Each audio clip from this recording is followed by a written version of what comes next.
tell me about this season of Fringe and what's going on. Okay. On this season of Fringe, season 3,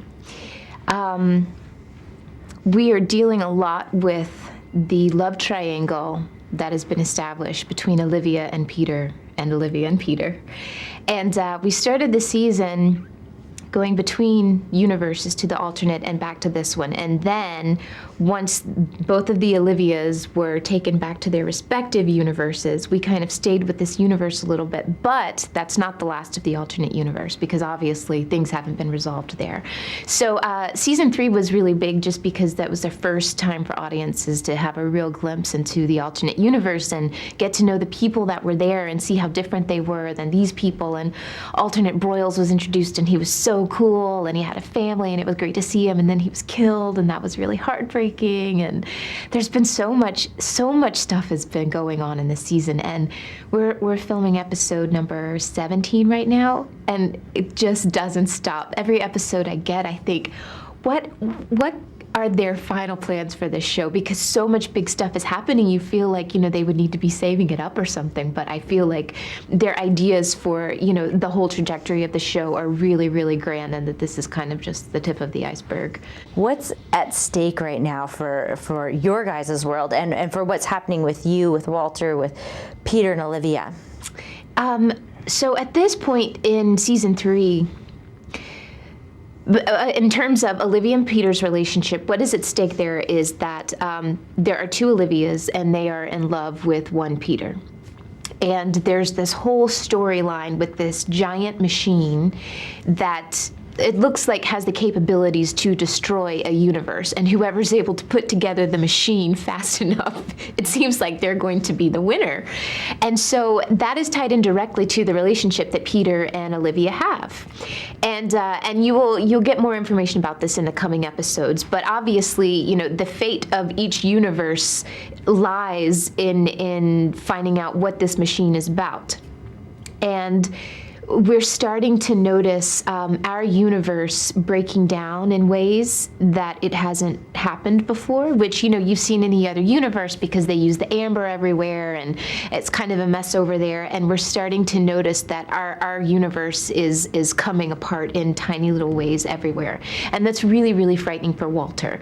So, that's another thing that's at stake, is that Walter doesn't know if he's going to be able to fix it. He always thought that, maybe if he could just communicate with the alternate universe and let them know, look, we're not trying to destroy you. We want peace.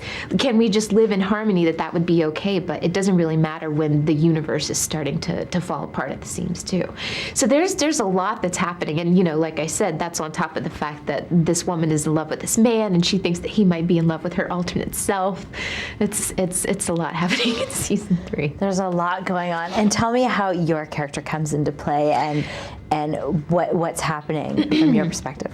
Well, Astrid in this universe has, of course, been established as the person who kind of reels the doctor in and keeps him grounded and doesn't let him doesn't let his emotions take him to bad places. I think that Walter might be maybe a little bit depressed at times, and he gets so overwhelmed with everything that's going on. So she's there to try and keep him on track and make sure that the information that he's coming up with gets to the right people. And, as far as Olivia and Peter come in. And then in the alternate universe, her role there is still very important in the Fringe division, but it's very different because in this universe, she is emotionally connected to Walter, and that's kind of the reason that they work so well together, because they care about each other. In the alternate universe, Astrid is very disconnected in terms of communicating with people in a friendly way. She's really there to do a job. And that's what her primary concern is. And it's not because she's mean or hateful or anything like that, or cold. It's that she doesn't really know how else to be. And so I think that that's a really cool character choice that the writers made to make, these 2 characters be so important in such different ways. And I love being able to play both of those too. It's really, really great. And I guess, what's at stake for them is really has to do with the survival of the universe. Neither one of them wants to be obliterated once this machine is put together and activated.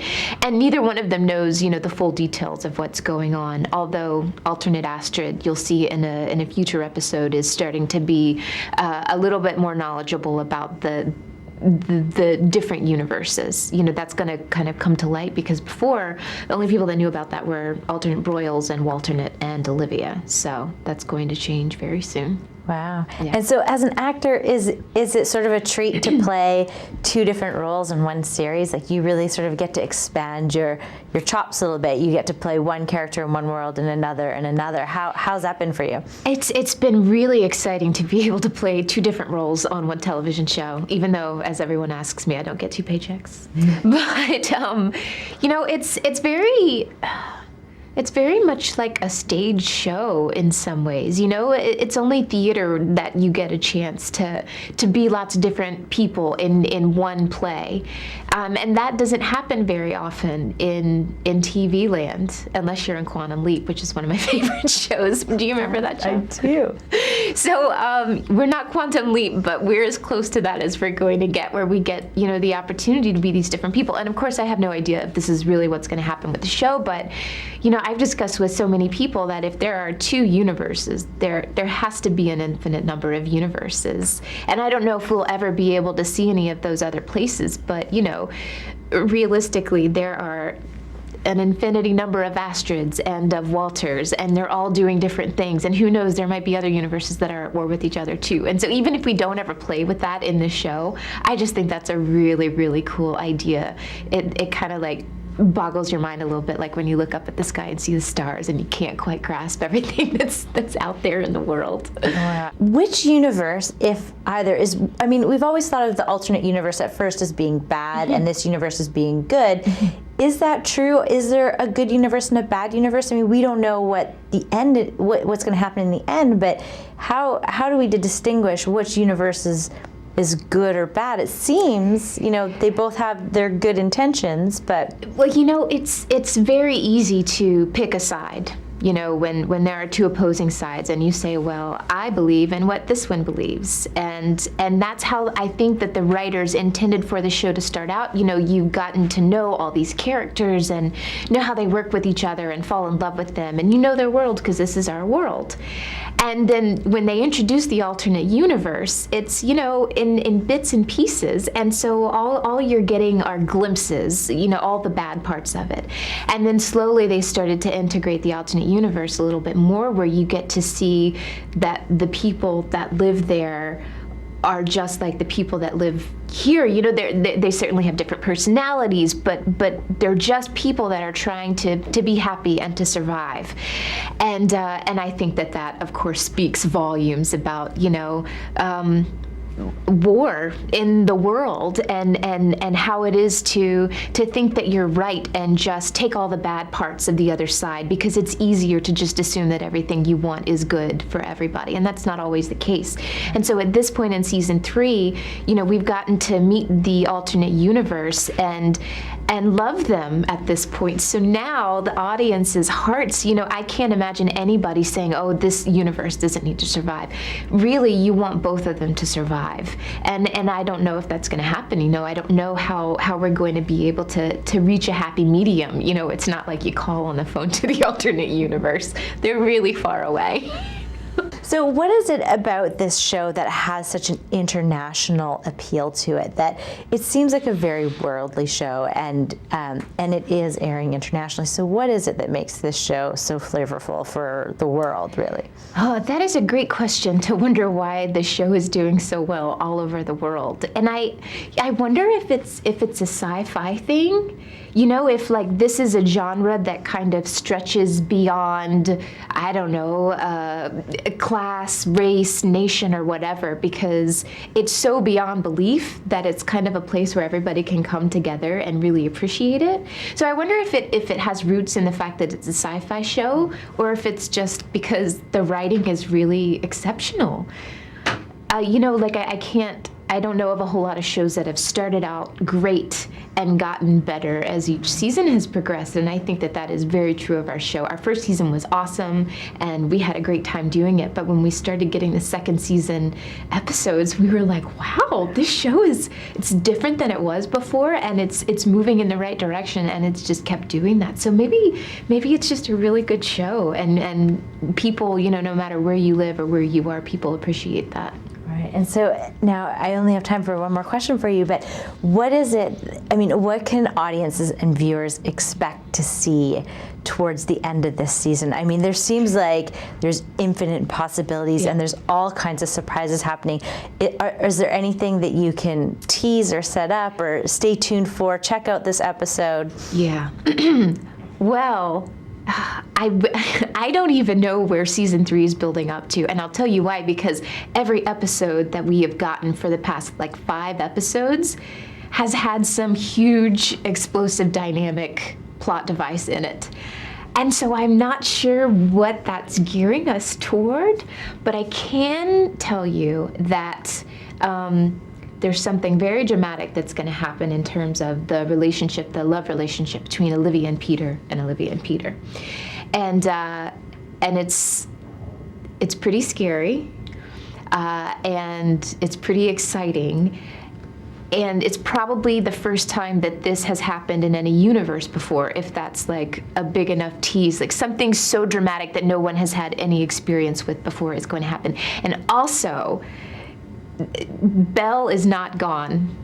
You did not see the last of William Bell in season 2, and the way that he comes back is just so awesome, and I wish I could tell you all about it. And he's going to come back in lots of different ways, I think, but I think that actually is going to be something that we'll see in the finale at the end of season 3, is kind of the way that Belle will be manifested into everyone's lives for a long time to come. It's more festive in the lab. Listen, the buzz has been great. All the viewers on City TV are loving what's going on with Fringe. So much to talk about, but first, I want to talk about the dynamic with you and Walter. This is a cute relationship. Is there a favorite nickname that Walter has given you? Because he's just butchering. And I know. He's butchering the names. And there's a whole list of names that he's called me. And actually, my favorite name has never made it to an actual take. Oh. But it's because he made it up, and one day we were in rehearsal, and he called me Afro. Oh, yeah. And he goes, "Can I say that? Is that PC?" And I was like, "Of course it's PC, because I've got one." And I thought it was so funny, and the writers never used that. When I watch this, I often wonder, of course the writers have, control of the creativity, but talk about John Noble, who plays Walter, Bishop in the show. What is it like working alongside this guy, and how do you guys play off each other? He's so sensitive about what else is happening, and he doesn't like to soak everything up himself. He likes to talk with other people, like what he's going through. He never does a scene just so that he looks really good and gets all the points that he wants to. He makes sure that he communicates what he's looking for with everybody else and gets feedback from them too. And it's just a really pleasant working environment. So you've learned a lot. I've learned so much. And he's also an artist. He's a painter. He's an illustrator, which I also do. So when we're off set, we'll talk about this painting class that I'm taking, and he'll tell me how he's been trying to paint the water and the lake that's outside his house. It's so corny. We're so corny together. It's a real special bond. It really is. I feel he calls me the littlest noble. I'm like his other adopted daughter or something. He's got 2 girls and a boy, and they're all really wonderful and beautiful, and I am his special illegitimate child. That is nice. One of the big storylines is the whole Walter versus Walternate drama. Mm-hmm. Where do you see this going? I mean, you're close with Walter, so you would have some good insight on this. Yeah, there's a really cool episode that's coming up, and a lot of the viewers, their favorite episode of the entire series was the Peter episode, which aired in season 2, and that was a flashback when we went back to '86 or something, when Walternate ends up kidnapping his son from the other universe. So we're doing another episode that is a flashback, but it takes place a little bit later, and this is really cool because you get to see Walter and Walternate in the past suffering the repercussions of what has happened since he's taken Peter from the other side. And everybody thinks that Walternate is evil. But this is a man who had his son kidnapped and taken to another universe. You know, there's a reason that he's gotten to the place that he is now. And I think you're going to be able to see like the seeds that were planted to kind of make him turn into the person that he is now. He's not ruthless, he's not evil, but he has different motives than, of course, our Walter does. I got to speak up for all the bloggers out there, the fans of Astrid, the alternate Astrid. What is going to happen here? Oh, gosh, that's a really good question. A lot of people don't know that alternate Astrid has Asperger's. She's autistic. She is not a machine. People think that she's a robot, and that's why she's so disconnected from everybody else. So she's just autistic, so she's kind of lacking some of the social graces that a lot of, you know, the other people that she works with has. What is your reaction when you get the script a couple days before? Oh, man. I devour the scripts, and I was explaining this to someone else the other day. When we read the script, it's really the only time that we're allowed to be a part of the audience, because when we see it on TV, you know, we've shot everything, we know what we've done, and the script is like the purest form that we get to read it and see it for the first time, because for the most part, the writers don't let us know what's going to be happening in, you know, future episodes. So when I get my script, the first thing I do is I do a search for Astrid. I make sure they don't kill her, because I heard stories where You need to eat. right, you know, where actors like they don't find out that they were killed on the show until they read the script. That's that how you happened get your in The big Wire slip. too. I know. So I make sure that she's still there. She's there. Okay, that's great. So then I start from the beginning. I would say that at this point, you know, we've established this idea where there are two worlds that are fighting each other, and at first it seemed like one world was bad, was evil, and they were coming out to get us. And then we started going over and visiting that world and realizing that they're just people that are trying to survive the way that we're trying to survive. And I think that that's a really cool theme, you know, to think that there is no good or evil, that there are just people who think they're right and people who think that they're wrong. You know what I mean? Like, there's got to be some middle ground. There's got to be some safe place where you can come together and make it all happy and peaceful again. How do you remember reading for the first time the first script of Fringe? When I auditioned, I had never read the script. All I knew was that it was a J.J. Abrams show. And I didn't get the script until I was on a plane flying to Toronto to shoot it. So I was really nervous and excited about it. And I don't know if you remember, but the pilot episode takes place, like the first half of it is on an airplane. And this guy kind of loses his, yeah, okay. So I'm on an airplane reading the script like, oh my God, this is really bizarre right now. And I loved the script. I thought that it was really exciting and dynamic and scary, and honestly, you know, I'd done lots of pilots before, and so I figured this was going to be a really cool pilot that, you know, wouldn't get picked up to actually go to network, because it was great, but there's a lot of shows that are great that don't go. Now in season 3, it's almost like a totally different show. You know, no season has been the same, but it's continued to get better and better. A life-changing experience to, you know, the journey from season 1 to season 3 and what Fringe has become in terms of the loyalty of the fans. And absolutely. And you know, even before our pilot episode aired, just because it was a J.J. Abrams show and because of the success of Lost and all the other projects that he's worked on, there were websites that were dedicated to our television show and no one had seen an episode yet, and they were already fans. And that was really bizarre experience, you know, when we would go to the Comic-Cons and we would do these panel discussions and people are asking us questions and we're like, we've only shot 4 episodes. We really don't know what all these answers are. And people were so excited about it. But it meant that the bar was set really high because people had very, very high expectations for it.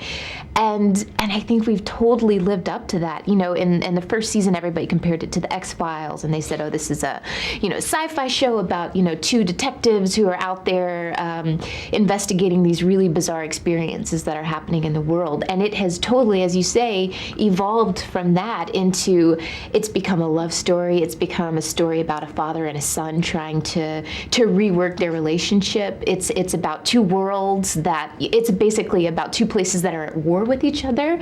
And how's this experience of sharing the stage with John Noble? He just honors his name. He's have you learned from him? Oh and my gosh. Yes, I kind of feel like I've been having a master class with John Noble by myself for the past 3 years, because I worked with him a lot out of all the other characters in the show. I work with them the most because we're always in the lab together. They care about each other. You know, there was an episode in season 2, and John and I were so excited for it. It's the Chinatown episode where they lose each other in this crowd, and he doesn't know where she is, and she doesn't know where he is, and she ends up getting kind of roughed up and beaten up by some thugs. And he comes in, he sees her cleaning up the lab after she's been attacked. And his face, we were just doing the rehearsal, and his face when he came in and he saw that I had like bits of glass in my hair and I had a little dry blood on my face, and he just fell apart. And it was such a sweet moment to be actors that care about each other and have a friendship, and finally be able to play that, you know, in the film that we're making. It was a pretty unique moment. Are you connected somehow to the fans? Because with the new technologies, and well, you have your amazing website. I thought it would be really cool to have a blog page and just kind of put my sketches or all the other artistic endeavors that I'm doing on there. So of course, somebody figured out that I played Astrid on Fringe, so now I've got a lot of followers who are Fringe fanatics, and I don't even know if they care about my artwork. They just care about the fact that I'm on the show. But it's still a really cool way to I don't know, I guess have like a dialogue with people about the show. And it's different than Twitter, because at least we're talking about something, you know, instead of, oh, I'm just going to say this and then people can like it or, you know, comment on it. But with this stuff, I'm just putting my artwork out there, or, you know, commenting about the show or something. And it kind of starts an interesting conversation with people that I wouldn't have met otherwise, which is really, really neat.